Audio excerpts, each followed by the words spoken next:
Dober dan vsem. Poglejmo zdaj na obnovo glede reševanja trigonometričnih enačb, kjer pridejo v poštev enačbe druge stopnje.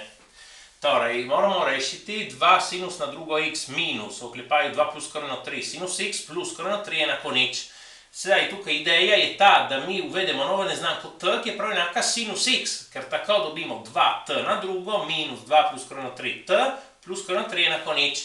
In sedaj, torej, to je enačba druge stopnje, bomo dobili dve vrednosti za t in ker sinus x enako t, enkrat bomo rešili enačbo sinus x enako prva vrednost in enkrat sinus x je enako druga vrednost. Elementarne trigonometrične enačbe. Samo zdaj vidimo, kako se reši ta enačba druge stopnje, ker lahko predstavlja eno težavo zaradi vseh teh korenov. Zdaj vidimo. Torej, rabimo formulo minus b, bo minus, ta minus postane plus, 2 plus skoraj 3. Plus minus, koren, b na drugo, torej ta minus na drugo izgine, imamo 2 plus skoraj 3 v oklepaju na drugo. Minus 4c, minus 4 krat 2 krat koren 3. Ja, potem vse vlomljeno 2, 2 krat 2 je 4. Sedaj tukaj, to sem napisal v rdečem, zdaj bomo rabili en trik, ki nam omogoča, da bomo to poenostavili, ker drugače bomo imeli dvojni koren. Tukaj. Zdaj bomo videli. Torej, ta 2 plus skoraj 3 na drugo sem napisal tukaj z drugo barvo. Zdaj to rešimo. 2 na drugo 4 plus 2 krat 2 krat koren 3 plus 4 koren 3 in ta koren 3 na drugo je 3. Potem minus 8 koren 3. Sedaj, navadno mi, kaj bi napravili, bi se šteli tudi 4 plus 3 je 7. Samo tukaj zaenkrat pustimo 4 in 3. Zdaj vidimo zakaj. Tukaj imamo 4 koren 3 minus 8 koren 3. Je minus 4 koren 3. Zakaj nisem se štel, da prije 7? Ker tako zdaj lahko primerjamo ta dva izraza. Tukaj je 4 plus 4 koren 3 plus 3. Tukaj je 4 minus 4 koren 3 plus 3. Menja, edina stvar, ki menja, tukaj je plus, tukaj je minus. Ta je prihajal od 2 plus koren 3 na drugo in torej jasno, da ta je enak 2 minus koren 3 na drugo. Če niste prepričani, rešite kvadrat binoma, vidite, prije to. In zdaj, ker mi napišemo to kot 2 minus koren 3 na drugo, tukaj kvadratni koren se uniči z drugo potenco. Ja, in torej smo poenostavili. Torej imamo 2 plus koren 3 plus en minus v oklepaju 2 minus koren 3, vse vlomljeno 4. In sedaj enkrat rabimo plus, enkrat minus. Recimo prej rabimo minus in ta minus mi menja vse predznake. Tukaj minus 2 plus koren 3. Ta drugič pa rabim plus 2 minus koren 3. Tukaj se uničita 2 minus 2, tukaj koren 3 minus koren 3. Koren 3 plus koren 3 je 2 koren 3, vlomljeno 4, še krajšam in dobim koren 3 polovic. Tukaj 2 plus 2 je 4, 4 vlomljeno 4 je 1. Torej, sem dobil dve vrednosti za t.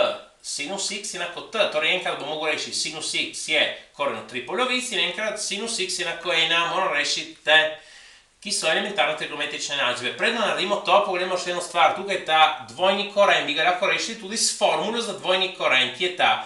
Tukaj v bistvu pod korenom imamo 4 plus 3, 7 minus 4 koren 3.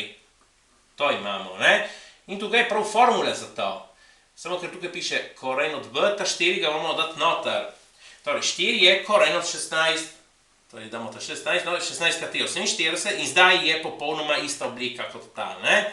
Torej, rabimo formulo, tukaj imamo koren, tukaj imamo a, torej 7, 7, plus, minus, koren, a na drugo, torej 7 na drugo, 49, 49, 49, minus b, minus 48, minus 48, vlomljeno 2, vlomljeno 2. Torej, 49 minus 48 je 1, koren od 1 je 1, torej imamo tukaj pod korenom 7 plus 1 vlomljeno 2 in tukaj 7 minus 1 vlomljeno 2. 7 plus 1 vlomljeno 2 je 4, 7 minus 1 vlomljeno 2 je 3, in torej tukaj imamo koren 4 minus koren 3. Koren 4 je 2, 2 minus koren 3. Torej smo dobili isto, ta 2 minus koren 3, ki je tukaj prav. Zdaj rešimo te elementarne trigonometrične, to je bila ena druga varianta, kako to razrešiti. Sedaj, rešimo te elementarne trigonometrične enačbe. Koren 3 polovici je ena znana vrednost za sinus za kot 60 stopinj. In druga vrednost se dobi kot 180 stopinj minus prva, 180 minus 60, 120. In torej imamo tukaj splošne rešitve. Isto snari v radijanih, ta 60 stopinj je pi tretjin in druga rešitev je pi minus prejšnja vrednost in dobimo ta 2/3 pi, ki je isti kot 120. In tudi tukaj sem napišel rešitve. Tukaj pazimo na sinus x enako 1, sinus velja enako kot je 90 stopinj. Ok, in sedaj druga vrednost na splošno je 180 stopinj minus prva, 180 minus 90 je zmeni 90. Torej nimamo dveh osnovnih vrednosti, imamo samo eno. In torej bomo napisali rešitve kot 90 stopinj plus k krat 360 stopinj, k pripada z. Jasno, isto se bo zgodilo v radijanih, ta 90 stopinj je pi polovic, druga osnovna rešitev bi morala biti pi minus pi polovic, ampak dobimo še zmeri pi polovic. In torej bomo napisali rešitev kot pi polovic plus k krat 2pi, k pripada z. Sedaj vidimo na druge enačbe, ki v bistvu se rešijo še zmeraj z enačbami druge stopnje. Tukaj imamo notri v enačbi sinus na drugo x in kosinus x. Torej imamo dve različni kotni funkciji. Eno bomo zamenjali z drugo, ampak ne tisto na prvo, tisto na drugo, ker znamo, da sinus na drugo x plus kosinus na drugo x je enako 1. Torej tukaj namesto sinus na drugo x, tukaj sem pozabil x, sinus na drugo x, bomo dali 1 minus kosinus na drugo x. In tukaj zamenjam, torej, namesto sinus na drugo x napišem prav to. Grem množiti z oklepajem, preuredim. Sedaj, to ni nujno, ampak ker pred členom druge stopnje je ta minus, ki lahko moti, množim vse z minus 1. Ja? In sedaj tukaj bom, kot prej, v bistvu, prav isto stvar uvede novo neznanko t, ki je kosinus x. In torej bom imel 8t na drugo plus 2t minus 1 enako nič. To je enačba druge stopnje, lahko rešim in dobim dve vrednosti t1 in t2. Sedaj, cos x je enak t, torej bom imel dve enačbi tukaj. Cos x je ta prva vrednost t1 in cos x je enako ta druga vrednost t2. In tako dobim rešitev tukaj in od tukaj. Prosim, všečkajte in upišite se. Hvala.